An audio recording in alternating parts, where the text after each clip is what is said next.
Celebrity Media TV. Hey, Hey everybody! hi everyone. Oh wow, wow. Ray, how are you today, sweetie? I'm doing awesome, wonderful. It was a beautiful day. Amazing. No Amen. complaints. Amen. Amen. As my girlfriend say, all is well, no sad story to tell. And you look beautiful, girl. I like your little makeup. You and Bernadette kind of got the same little eyeshadow going. But okay, okay. You know me, I love beauty and I jump right into it. But listen, this is gonna be a great show. I am so excited. We have the beautiful, beautiful Bernadette Clark-Wright. She is a jack of all trades. She is a motivational speaker. She is an attorney. She is a president of the Connect, right? Did I say that correct? President Connect. Director. I was Yes. like, I'm going to raise with that title. Thank you, sweetie. Look, I knew about her before, but look. Yeah, so she is a jack of all trades, and we love her so Yes, much. we do. Um, look, as the church We used to lift say, you up. yeah, We lift you and up. I church, mean, what she speaks, what comes out of her mouth is real. It's strong. It is powerful. I mean, yes, it's gonna help everyone who's watching tonight. yes, It helps us as well as our audience. And Bernadette, we love you and we thank you. yes. Well, Wonderful woman of God too. yeah, I You love you want guys. prayer? She can do that good. She can do that well. Okay. And we all need that. Sisters to Amen. hold us up in prayer, genuinely, you Yes. know. Yeah, Not we just saying, definitely. hey girl, I'm praying for you, but she's doing it. Yes. That's funny. Hi, B. It's funny you said that because one of my things, because we all have our things, is when you Mhm. tell people to pray for you, you get back a bunch of emojis. And you wonder, is that person really praying? Like, are they just sending an emoji because you said, please pray for me? And so it's Mhm. amazing to have people around you who you know will actually get down on their knees and pray, who you know will just pause for the cause and send one up for you. And I got to tell you, that is how my day started. So today, like, you guys were like, what a wonderful day. And I'm like, girl, but today I just literally took my pajamas off an hour ago. So I'm excited. Like today, I'm like, we're just gonna talk because like today was one of those days I think that we all have is that, something will happen and you're like, okay, I know I'm supposed to be doing something great. And it seems like the enemy will come and try and tag you in every single area. And it's just like one call after the next, you're like, I can't get my footing together. I just want to stay in my pajamas and I just want to keep my house coat on. And I don't want to get up and I don't want to do anything. But I Come knew I had on. to talk tonight. And I knew Yeah. something was on my heart to talk about. And so today I'm sitting there and I am just listening to this video. And I scrolled through Facebook to do something. And all of a sudden, this video comes on with Viola Davis. Okay, guys? And she's Mhm. talking about her story, which is like amazing. If you've never heard it, go to Goldcast and listen to it. But this amazing woman is talking about her story about, how when she was young and her father would abuse her mother, that she would go and she'd cry and she would say, God, if you exist, then take me out of this situation. I don't want to be here anymore. So when I blink and I close my eyes, I want to open them and I want to be gone. And she said Mm. she did that and she opened her eyes and she was still there. And she did not understand why she was still there until much later. And the reason she had to stay in that situation is because she needed to remember what it was like to be hungry. She needed to remember what it was like to be poor. She needed to remember what it was like to live through abuse. She needed to remember what it was like to survive. She needed to remember what it was like to go, diving in a dumpster for food at night Mm. because those are the stories that helped to propel her. Those are the stories that she turned into her purpose. And when she was talking, she said something that kind of ties into what we're going to talk about tonight. And I wrote it down on this little card. So we talking from this little business card. So I wrote down this card, and she said in an interview, someone asked her, "Well, how did you get past all that to become the successful person that you are today?" And the question was, how did you rise out of the anger of injustice? And her answer was profound. She said, I don't think that I ever did. And Hmm.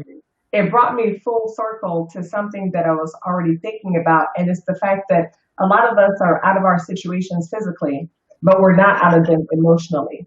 So when the Black Lives Matter movement started to happen and all of that, I did a whole kind of segment on that because I was on a panel, but it came Hmm. back to me to have this discussion with you guys today because with that whole movement, I thought about my girlfriends. I have girlfriends of all colors. You know, Roseanne is one of my closest friends. She is Spanish. I have another girlfriend, Liz. She's white. I have black. I have all types of friends, Indian, whatever. And during this season, they all started to call me and ask questions that they had not asked before, which opened up conversations that we had not been able to have before. And so I sat back today and I looked at it and I said, the differences between us as women, because sometimes we group ourselves together as, oh, we're women, we go through the same plight. But I started to look at that thing from a historical perspective and it looked a little bit different because one of the reasons that we are different is just because of how our life in this country started. So there's a space for understanding for us to come together as women, even in that. So I look back on that and I thought about the fact that when we got here, we were slaves. Women were slaves, black women, whereas white women lived in the house and they didn't have to work and they were well taken care of. And that's where the housewife thing came from. But we started taking care of their children, right? And so black women have always been in the labor force, working, working, working. It was a different scenario in a lot of different cultures because of that shift that happened.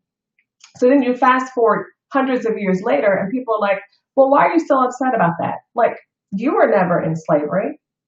Like, you never had to do that. You have a career and you're a professional. Why does that upset you? How does it impact you? What are you saying? And I had to think about it for myself, Tanya and Ray. And I thought about this and I said, you know, I think that in high school and that in grade school, every month when we talk about Black history in school, I didn't want to talk about it because the point of reference was always that we were less than. You're sitting in a classroom with the mixed races talking about the fact that we were beaten. You're reminding us of the fact that we were brought over here and that we weren't smart enough to be taught how to read. You're reminding us of the fact that it was kind of like all of this bad stuff and it was the way that it was taught. And that's what Black History Month represented for me growing up year after year after year. And I want Tanya and Ray to come back on and kind of join the discussion and see if you guys kind of know what I'm talking about. Because most people are like, oh, we're so excited it's Black History Month. But you don't understand that sitting in that classroom with all the different variety of students around you, it might have looked different for some of us because Hmm. that was a constant reminder year after year after year of who you are. So it's almost like reliving it all over again, even though you weren't there, right? So Tanya, do you have any, I mean, what was your feeling even going through that as a child, understanding that when you're being taught this in class, they're not just teaching you, but they're teaching you from a perspective that the rest of the class is also learning. And they're like, oh, doesn't that kind of enforce the better than you mentality that would make some of us kind of feel a certain way about certain things? And these are topics I've been able to, of conversation I've been able to have with my other ladies who I'm friends with just because of everything that's been happening in our culture. But how did you feel about that? I mean, me being raised in Chicago and then we moved to the suburbs of Bolingbrook, Illinois to my mother wanted us to have a better life. I was the only black girl in my classroom. But to be honest, I never thought of it like that because I was the only black girl, but I think I've never had a problem with it because back then it was like, okay, if you light skin or if you light caramel, so nobody never ever picked on me or anything like that. We all was together. Me and my white girlfriends. I had burnout girlfriends back in the day at Boulder High School. So we all kind of hung out together. And I never had a problem with it until one day I was at a grocery store called Dominic's and I seen a little Caucasian little boy and he was with his dad and he was like, Mom, look at that. Look at that. And that's when it clicked. Like it's a separation And that's the day when I kind of woke up about it a little bit. And he had never, and his father was like, "Oh, I'm so sorry. He's never seen, an African American before." And so that shocked me because in Chicago, we didn't see Caucasians, we stayed in Chicago. So, but now as I get older, it really hurts when I see the movies. I don't even like seeing them, but Paul, my husband, he say, "Tanya, you need to see and watch this." But it pierces me because the love I have for everybody, it hurts bad because I don't understand it. All I know is love, love, love, love. So in high school, it got to me when a lot of my girlfriends that they were Caucasian, one of them, her mom and she had got beat really bad, like a bad whooping. And I asked her what happened. She had marks all over, and she said because they found out she was with a black guy. So I think it started hitting when high school came. Yeah. But yeah, and and I want to jump to Ray to talk about that too. But even just what you said, me being an attorney, my husband being an attorney, there are so many cases like right now where a black man is in prison because he had a consensual relationship with a white girl even in high school, and her parents found out, and you could not tell your parents that that's what was going on. And it happens all the time. So it's interesting that you even said that. But Ray, what was that experience like for you growing up? Where I'm from, there's a lot of Cape Verdeans. And so I was always around people like me. So we didn't really have, and it's up north, we didn't really have that, I would say that racism there, where we had to, like, Black History Month to me was exciting because I learned so much about it, because it wasn't that it was a bad thing. I knew about Martin Luther King and what we had to do, because Cape Verdeans, we had to take the boat over. And so, we understood a little bit about it coming over. But as far as growing up, I didn't really deal with that. Everybody was almost like equal. So, but it's funny though, because my boys had a different experience because I raised them down south. So when they came down south, and they started going to school, now we started seeing the racism. We started seeing where they felt uncomfortable with their family trees. They felt uncomfortable with certain things because of how people looked at them. So it was definitely, so I got there, my experience wasn't quite like theirs, but I was able to understand through them what everybody was talking about that was a problem that I didn't see when I was. Right. But how are you able to handle that with your boys? It was frustrating, different, because I wasn't used to it. So I started going into protective mode and not even realizing that it would affect them, because I needed to explain to them what it was, that how history repeats itself. History is not going away. So you have to learn how to be the best that you can be, and you have to shine, your color. It matters in some places. So you have to make sure that you handle yourself accordingly. So I had to teach them that it was okay. Just be the best that you can be. Yes, you're Black, and be the best Black man that you can be. But you got to be careful at the same time. So, yeah. It's interesting, even during the movement, and to me, I don't know why this was on my heart today, but it was kind of an important discussion of how we understand each other.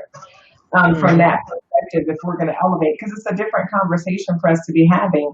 And even during the Black Lives Matter movement, and we started posting on Facebook, I don't know if you guys saw the little circle they made that said, "Because I have a Black son." So one of the conversations I was having with one of my girlfriends who's Caucasian, it was a real conversation, and Roseanne and I have even had this conversation before about the fact that you do worry about your child when they get in that car and they drive down the road. And it's not a concern that most other people have, because for the 20 times you see something happen on the television, it's 100 times you missed it. It's 100 stories that you didn't hear. Like there's 100 people whose rights were violated that no one ever knows about. I remember when I was working in Henry County, having to go through these videotapes of a police officer who, for some reason, in Henry County, where meth is supposed to be the thing, kept arresting people for marijuana. And I went through these videotapes to learn that he kept pulling people over who fit a certain description.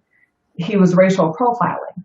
But imagine how many people's rights had to be violated and how many people got their trunk searched and how many people had to step out and be embarrassed on the side of the road for him to find the one or two people who had the drugs that he was looking for. Yeah. And so it's a violation of those 20 rights to get that one person. And when you allow that kind of stuff in our country, it hurts us all because it just gets us one step closer to being lawless, right? Mm-hmm. And so when you see stuff like that and you witness stuff like that and your family has been, you know, a victim of stuff like that, it does change your perspective a little bit. I don't know if Tanya, you've had any experiences like that or not at all with your family. Yes, with my brothers. So I know in Bolingbrook, that's why we had to end up moving out because my brothers, for some reason, the officers, they was always pulling them over, tearing their seats out their cars. I mean, and they were steady getting their car fixed over and over again, but they just kept picking with the guys that was in our neighborhood. We went through it with my brother and them getting sprayed with mace, and the ones that really had, you know, the drugs and stuff as well was the Caucasian guys as well. So back then, they would always just pull my brothers over, and I would see my brothers and them getting arrested. And at one time, one of the cops, they did plant drugs in our house, and he admitted to it. But my brother still had to serve time for that. Nobody did anything about it. Mm. Wow, and that hurt us really bad. That hurt us bad. And they told him, we're going to get you one way or the other. Right. And so that impacts how you view it going forward. It impacts the relationship because I remember being little and our parents telling us, oh, if anything happens, you run to the police. I don't tell my son that. I don't tell my son that because the community policing experience is not the same anymore because you're like, no, don't go to the police because you might run up on the wrong one. And they're not all bad because I have some friends who are police officers, but if you run up on the wrong one, your life will be changed forever. Yeah. You know, and so it's one of those situations where it's like, okay. And then, so anyway, we're talking about this because after I started having these conversations with my girlfriends of different races, it really created understanding between women to say, oh, I thought we were all alike because we were women. But there's still those differences that exist between us. And we have to find a bridge to understanding that, right? So that we can kind of support one another through that process and say, okay, I know why she feels the way that she feels about that. So I can't be the friend who's like, well, it's not that big of a deal. You know, the police officers never do that to my kids. Your kids ain't black. Your kids, so your kids aren't being profiled. Your kids, there's not a history that comes along with a country that's allowed those things behind it. So we got to be sensitive to that. Ray, did you want to jump in and say something? Yeah. So I just wanted to say I did deal with a situation with my son and a police officer when he was in high school. He actually just went to go visit with his brother who was at like a GameStop at 12 o'clock trying to get a game. So there was actually a police officer who was off duty and said that my son was actually cutting the line. He was profiled. He's around all Caucasians. There's only like 5 black people there. And he's one of them. And so the off-duty officer ends up like picking with him and telling him, get back in line, don't cut the line. Well, he ends up telling my son that he's going to shoot him where he stands. So my son's first, the first thing he thought was, okay, well, he's going to shoot me. I gotta stop him from doing it. So he hits him. As soon as he says it, he hits him, knocks him out. My son's in jail. He put the gun on my son. So, and said my son, he was going to shoot my son where he stands. My son's protecting himself. Now he's scared. He's only 17 years old at this time, and it's a grown man. So yes, I definitely understand how it feels. Even though, like I said, I didn't have to go through that, but it's happening today. I have my youngest son not that long ago. He lives in Rhode Island, and he's going to post on social media saying, I'm afraid to get pulled over by the cops now. So, I mean, our kids are scared. Our kids are definitely scared. And I understand what you're saying. We definitely have to come together and understand each other, because not everyone deals with that. So Exactly. people will just say, kind of brush it off. And, why this Black Lives Matter, they don't understand it. But Mm, really, because it doesn't matter to some people, but it right. should matter to all. Oh, So, absolutely. Go ahead, Tanya. No, I'm saying the thing that also, well, it gets to me a little because I do have Caucasian white girlfriends. I also have one that's really, really close to me, like a sister. And the thing that bothers me is when they say, "But Tanya, that's not racism," and I don't get how they don't see. Now, you've been around blacks your whole life. You know a lot. You see what we go through, and for you to still say, but that's not racism. It's not about that. Maybe they was doing something wrong. So how do you even look at a friend that's really close to you? And we've never had to have that conversation because they always been around black people. And this is one of my niece's mom.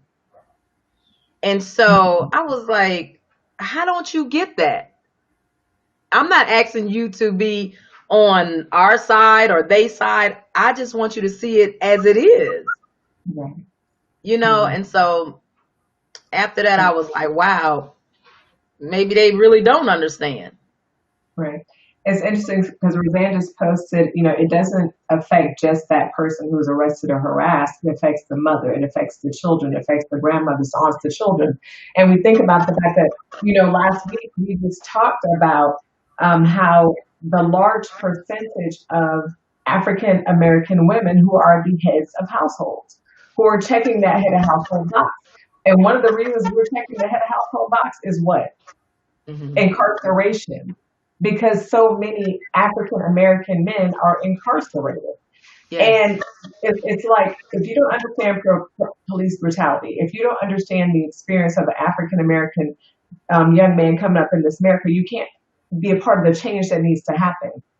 And so Hmm. it's interesting that I want to go back down here. Trina just said that her son, he's 22 years old, he's degreed, educated young black man, lives in Florida, is telling her just the other day that the police are supposed to be here to help, but that he's more afraid of the police than he is anyone else.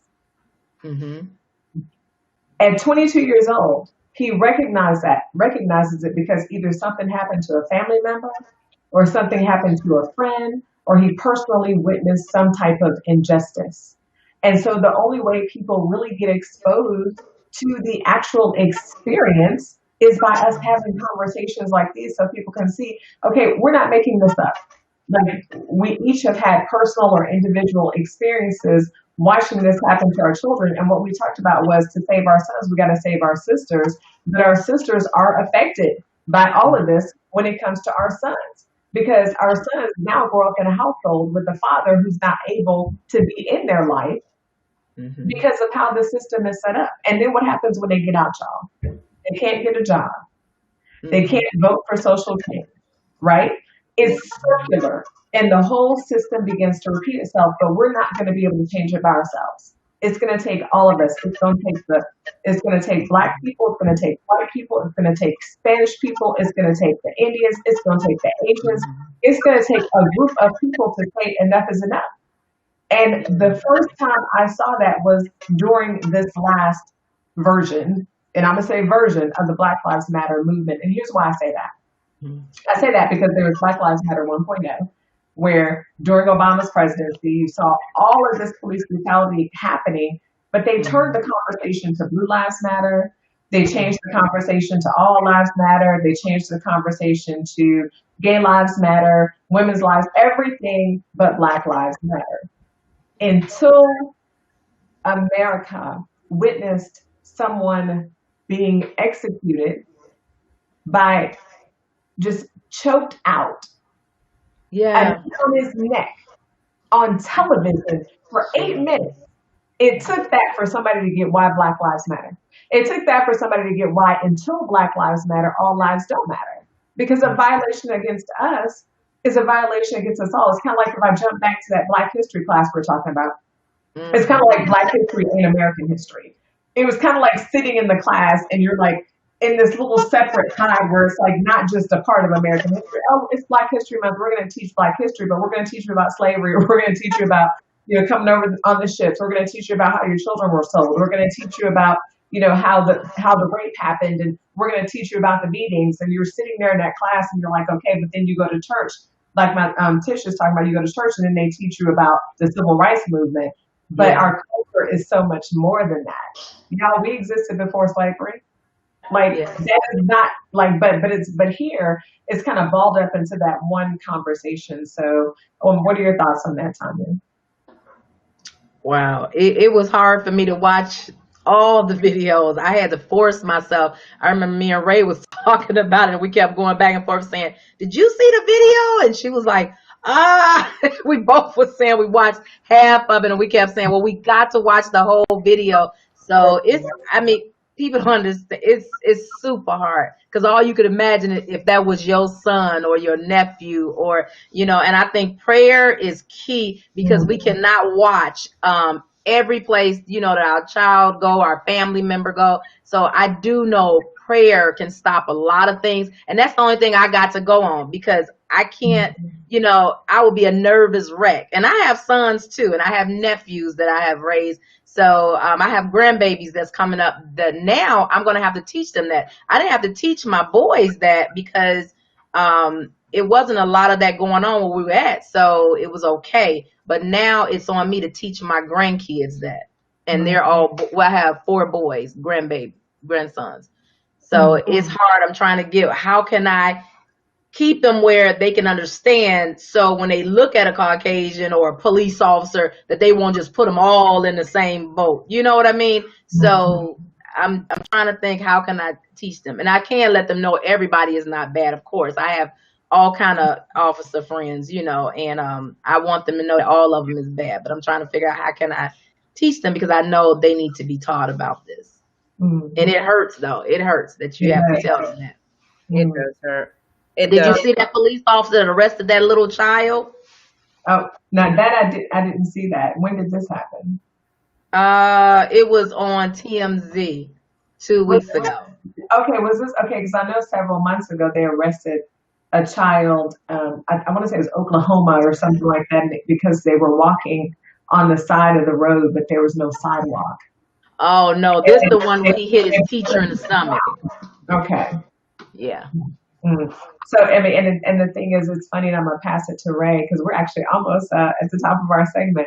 Pass it to Ray, but one of the things that you were talking about, do you guys remember the Hate You Give?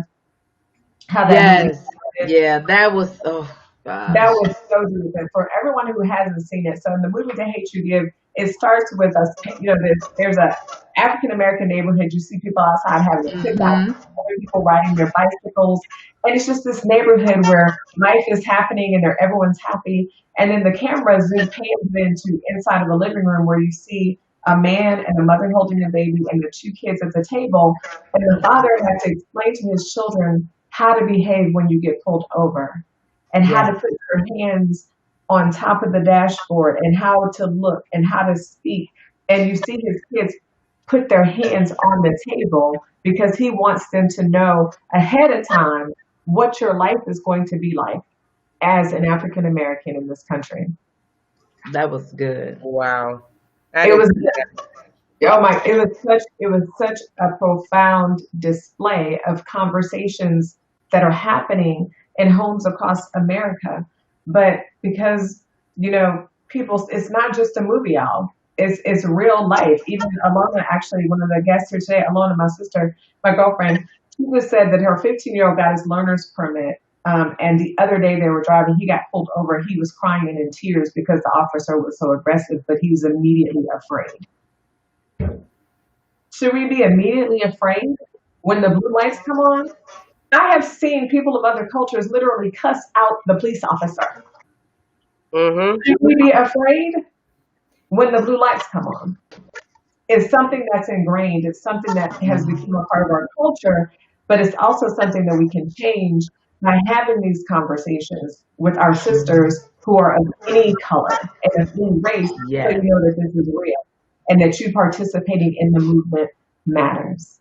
So Wow. that being said, I think that we are actually 1 minute away. So I'm going to let Latonya and Ray, of course, close us out.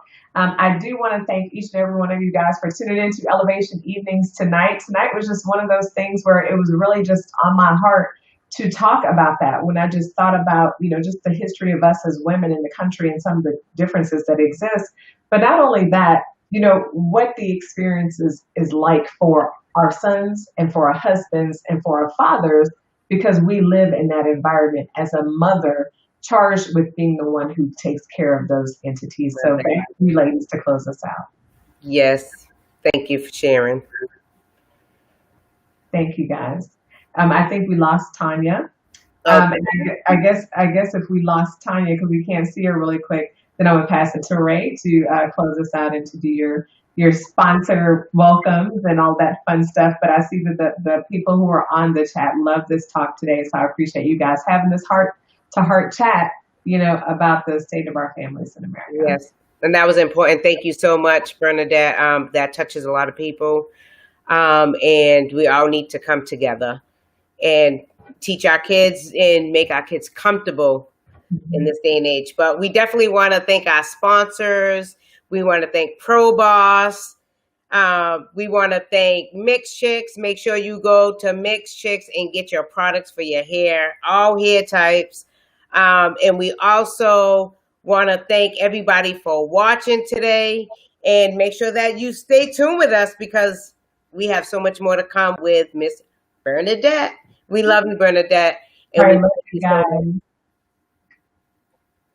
Appreciate you guys. See y'all next week.